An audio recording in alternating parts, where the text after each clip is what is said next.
Ciao a tutte e a tutti. Abbiamo una novità. Da questa settimana i nostri video avranno i sottotitoli anche in inglese e in francese. Potete scegliere voi quale lingua vi è più utile e più comoda per seguirci meglio.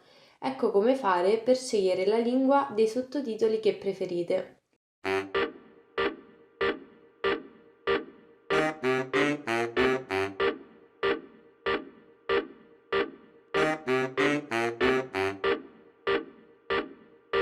Prima di andare a raccontare notizie, vi ricordiamo di iscrivervi al nostro canale YouTube e attivare le notifiche. E se pensate che i nostri video sono utili e vi piacciono, vi chiediamo di condividerli con i vostri amici. Grazie. E ora passiamo alle notizie.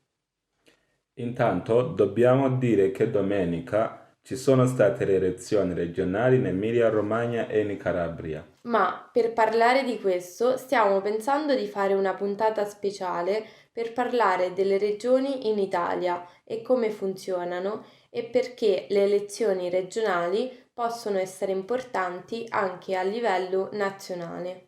Nell'ultima settimana di campagna elettorale per le elezioni regionali ci sono state due cose che hanno fatto più notizia. Le manifestazioni delle sardine contrarie alla politica della Lega di Salvini e quello che invece ha fatto Salvini proprio in un quartiere di Bologna. Matteo Salvini ha suonato a casa di una famiglia tunisina e ha chiesto se il loro figlio spaccia droga. Qualcuno della squadra di Salvini ha filmato tutto e poi lo ha pubblicato online. Nel video viene detto chiaramente il nome della famiglia tunisina. Insieme a Salvini c'erano anche dei carabinieri per fare scorta a Salvini e per controllare che non succedeva niente. Ci sono sempre carabinieri o poliziotti quando c'è un politico in giro. Ma non sono intervenuti per fermare lo show di Salvini. Moltissime persone si sono arrabbiate per quello che ha fatto Salvini, che è una cosa contro le leggi italiane e molto offensiva per la famiglia tunisina. Anche il sindaco di Bologna ha reagito male e ha detto che Salvini non poteva permettersi di fare una cosa così. Anche il governo tunisino ha risposto duramente al blitz di Salvini. Nello stesso giorno, la ministra degli interni Luciana Lamorgese ha partecipato a un convegno sul razzismo e sull'odio e ha detto che non si può più permettere che in Italia ci possano essere fenomeni di razzismo e di discriminazione e che si devono fare politiche di inclusione e di integrazione. A proposito di politiche di inclusione e di integrazione, è uscito un nuovo rapporto di Amnesty International che parla delle conseguenze delle leggi di Salvini.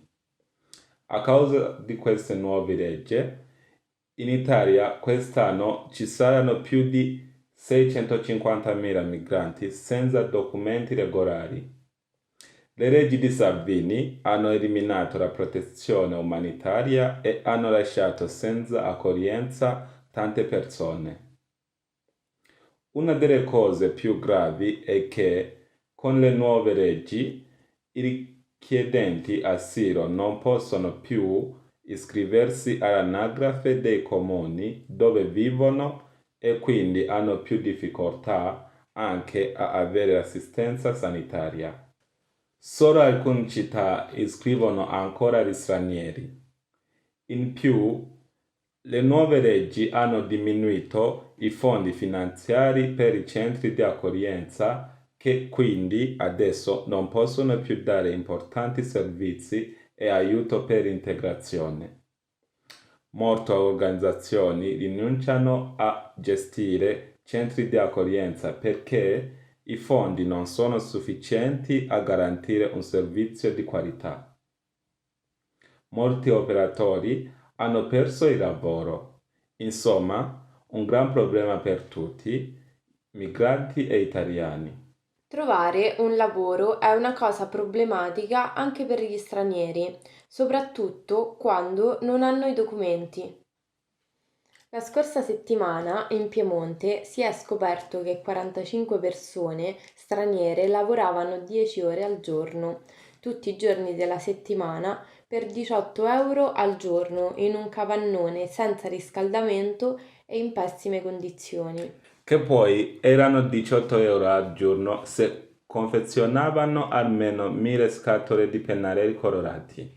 Sì, il loro lavoro era confezionare pennarelli colorati. Alcuni lavoratori hanno provato a chiedere di essere pagati di più e di essere trattati meglio e per questo sono stati licenziati. Per tenere in pugno i lavoratori, i datori di lavoro usavano il fatto che loro hanno bisogno di un contratto di lavoro per convertire la protezione umanitaria in permesso di lavoro. Sono stati proprio 3 lavoratori a denunciare il fatto. L'Unione Europea intanto sta pensando di modificare il regolamento di Dublino. Il regolamento di Dublino è quello che dice che i richiedenti asilo devono chiedere i documenti di protezione nel primo paese europeo di arrivo e non possono andare a fare richiesta in un altro paese europeo.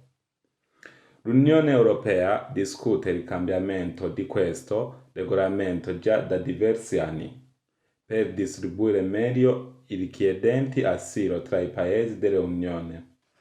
Alcuni paesi europei, come per esempio l'Italia, vogliono che il regolamento di Dublino cambi, altri invece no, come per esempio l'Ungheria e la Polonia.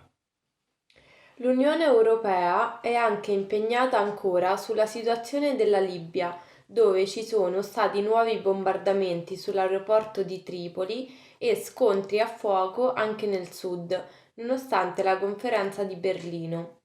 I partecipanti alla conferenza di Berlino hanno chiesto il cessate il fuoco e hanno deciso un embargo di armi in Libia. L'Unione Europea sta pensando di riorganizzare la missione Sofia per avere sue navi a vigilare il Mediterraneo. Dal 21 al 24 gennaio in Svizzera c'è stato l'annuale Forum Mondiale dell'Economia, chiamato anche Forum Davos. Al forum hanno partecipato 3.000 leader di 117 paesi. Quest'anno l'argomento del forum è stato quello del capitalismo responsabile, cioè di come il sistema economico capitalista deve cominciare a pensare al bene sociale e non solo ai profitti aziendali. Si è parlato anche del cambiamento climatico, che l'economia mondiale deve assolutamente considerare.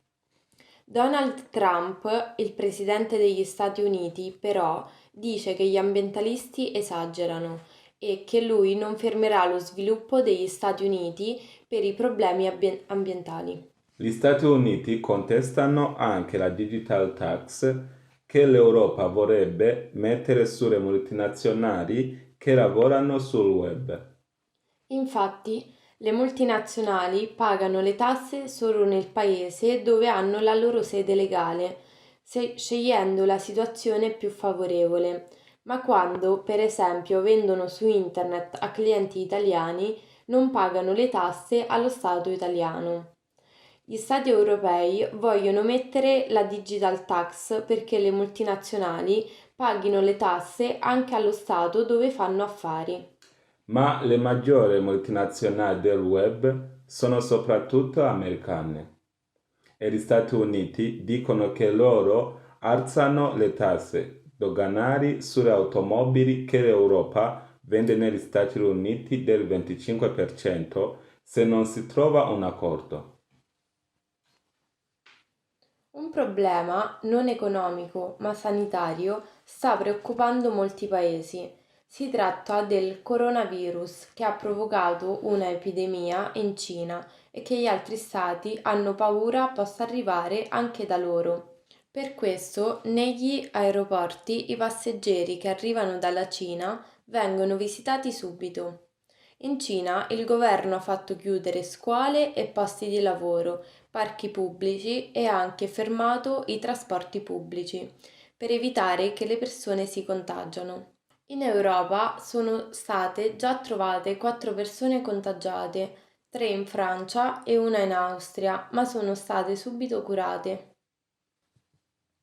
Non abbiamo ricevuto nessuna buona notizia dai nostri amici questa settimana, vero?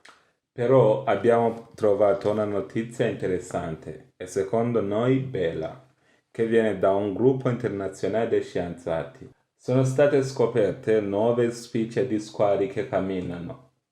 Hanno scoperto questi squali nel mare della Nuova Guinea, in Oceania. Ma come camminano? Si spostano sulla sabbia o sulle rocce sotto il mare usando le pinne invece che nuotando. Gli scienziati pensano che questi animali possono essere gli squali più evoluti della Terra. E questa era la nostra ultima notizia della settimana. Aspettiamo le vostre richieste, i vostri commenti e le vostre buone notizie, augurando a tutti voi di averne sempre qualcuna. Vi diamo appuntamento alla prossima settimana. Stay tuned, stay together.